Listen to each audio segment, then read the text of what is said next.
Assalamualaikum warahmatullahi wabarakatuh.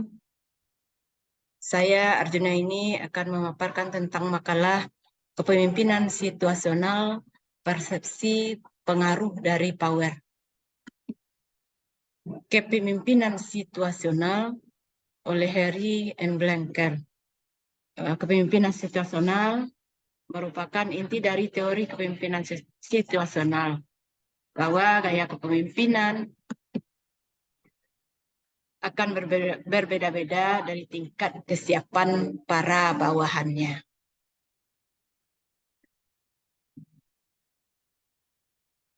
Selanjutnya, tingkat kematangan atau pengikut atau para bawahan itu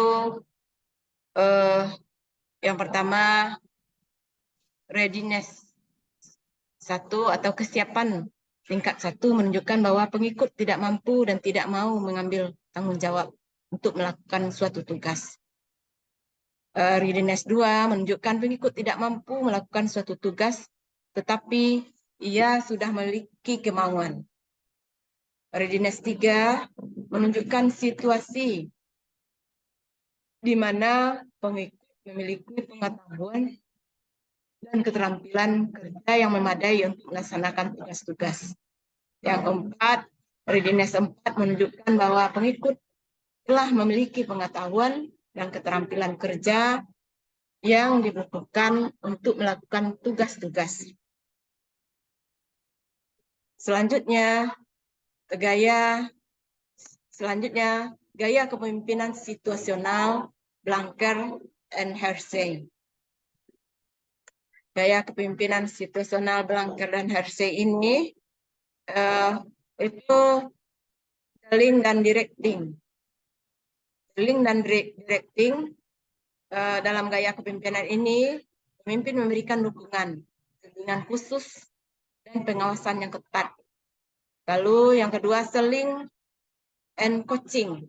Mempertimbangkan gaya, menjelaskan dan membujuk para pemimpin, dan menerima masukan dari anggota kelompok. Yang ketiga, partisipasi dan mendukung. Artinya pemimpin yang berpartisipasi dan mendukung serta menawarkan arahan dan menyerahkan keputusan kepada orang lain. Selanjutnya, mendelegasikan. Para pemimpin ini cenderung membatasi partisipasi dan menyerahkan sebagian besar tugas tanggung jawab kepada kelompok.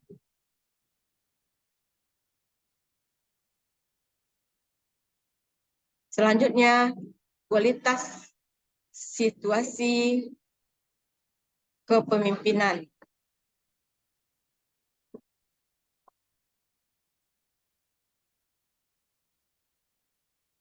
Kualitas situasi kepemimpinan atau kualitas pemimpin situasional yang efektif, yaitu mempunyai wawasan pemimpin situasional yang paling efektif jika mereka memahami kepemimpinan dan kemampuan karyawan dan kompleksitas daripada tugas. Selanjutnya, kualitas pemimpin itu nampak dari fleksibilitas.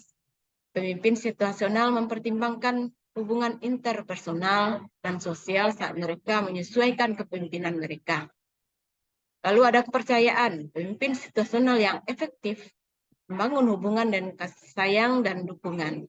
Selanjutnya, adanya pembinaan. Pemimpin situasional menerapkan keterampilan dalam membina dan memelihara serta mendukung karyawan saat mereka melakukan pengembangan dan kedewasaan daripada bawahan-bawahan mereka.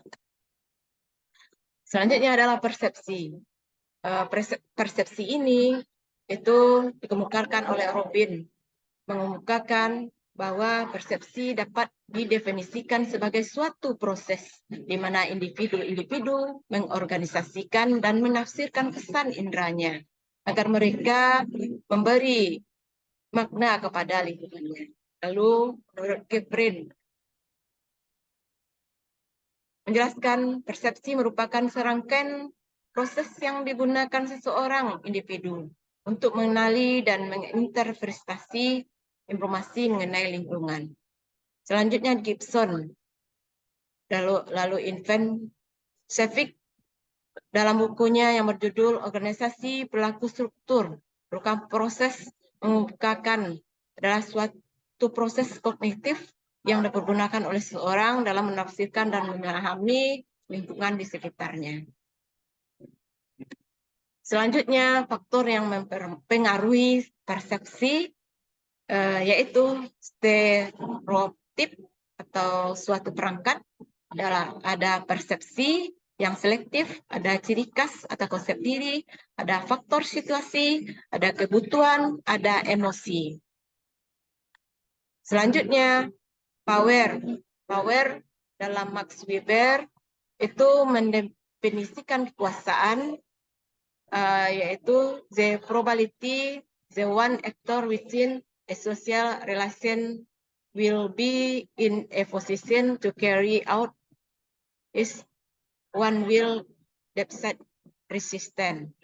Yang artinya kekuasaan sebagai suatu kemungkinan yang membuat seorang aktor di suatu lingkungan atau hubungan sosial berada dalam suatu jabatan untuk melaksanakan keinginan sendiri dan menghilangkan sebuah halangan.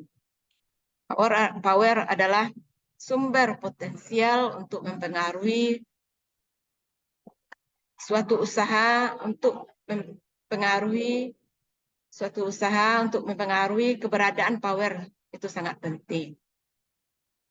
Selanjutnya, power ini dalam buku Nur Hijrah Gistituati mengklasifikasikan 3 power. Ada charismatic power, ada traditional power, ada legal power atau birokratik otoritas.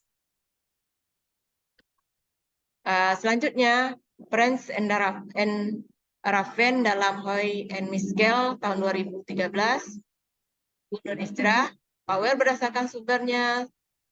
Yang pertama ada reward power, artinya kekuasaan yang didapat karena sering memberi hadiah.